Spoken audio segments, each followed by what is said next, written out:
Hello friends, welcome to Literary Hub. In today's class, let's see change of meaning and its process. Because yesterday's class we have seen word formation and its process. Different words, right? Two words together, what we call, isn't it?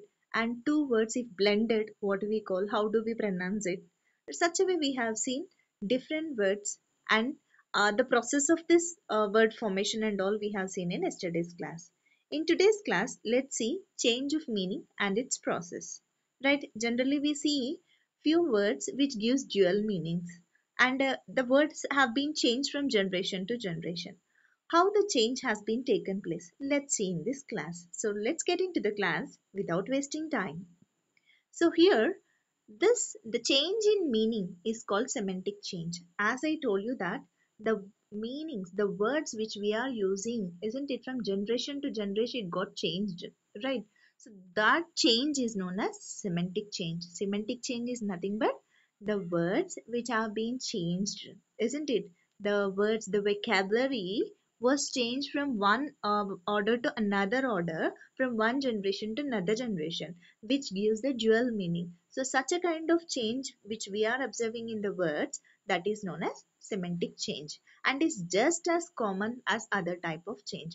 Not so long ago, there was a clear difference in meaning between uninterested and disinterested. So uninterested, disinterested. But then what happened? So here these two words gives, project to different meanings. But then what people started, so people started using these two words, isn't it, at same situation, right, in different ways. So that is what. So what happens, such a kind of words which we are using, so those all comes under the semantic change. The first meant, actually what is the meaning of uninterested? The meaning of uninterested is apathetic, while the second meant having nothing to gain or lose. Disinterested in the sense, no, I'm not interested to go play the cricket, not interested to see the cricket, right? I'm not interested to see that movie. So, where we have lost everything, isn't it? So, that means this disinterested. So, a lot of difference is observed between uninterested as well disinterested. Hence, a judge presiding over a civil case was expected to be disinterested, but he certainly wasn't supposed to be uninterested. Right? Uninterested. It's because it's all about nothing is there. The one who applies the laziness and all. Right? So today, however, many people disinterested to mean exactly the same as uninterested. I'm disinterested in opera. Right? So what happened? People started using the same word in two different situations. Right? When he lost the hope, at the time also is using uninterested, and the person, if he is in the apathetic situation, at the time also this word is used. So what happened here, it gives dual meaning. That means the word, it is different, uninterested is different, disinterested is different, but then those two words were used at same particular situation. So what happened here, what here people are doing a kind of mistake in the pronunciation, in the words usage of that particular words, right? So the change has been done, the change was there, but then people are using it in the same situation, right? So this is nothing but semantic change, right? So let's see the various kinds of changes which we could able to see. That means different types of semantic changes: metaphor, narrow widening, degeneration elevation, hyperbole, meiosis, synecdoche, metonymy. So these are the various types of semantic changes. So what is metaphor? When a word, when a word's meaning is changed by another meaning that is similar to the original meaning, isn't it? So where a word meaning is changed because of another word, that is, which is very similar to the meaning of the first word, original one, then it is known as metaphor, right? So now let us see the second one, that is narrow widening. When a word's meaning become more specific. So first one tells that word is changed by another word which is similar to the first word. That means original word's meaning. Then it is known as metaphor. Then narrowing, widening in the sense when a word's meaning becomes more than word, its meaning becomes very specific.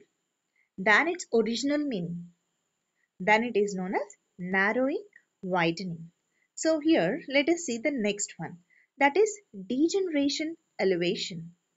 When the meaning of a word is given a higher level or lower status than its original meaning, higher or lower level status, that means the standards, isn't it? When a meaning of a word is given higher level or lower level status standards than the original meaning of that particular word is known as degeneration, elevation, right? Then comes the metonym. Metonym in the sense when the name of a noun is replaced by another that is closely associated. The noun in the sense naming person, isn't it? Name of a person or a thing or anything else. So here what happened, instead of that some other word which has been replaced, if that noun is replaced by another word which is very close to that, it is known as metonym, right? Then comes to the synecdoche. Synecdoche in the sense when the word for part of something is used reference the whole. In the sense what happens, sometimes we see that, so what happened, for example, someone scolded you. When someone scolded you, what happened, definitely we will be filled with the tears, a kind of disappointment observes in the face, right? So what happened, for example, when someone scolds you, what happened, your eyebrows will be very close together. That means a kind of depression you will be showing just in the that means a few things which you are expressing on the face.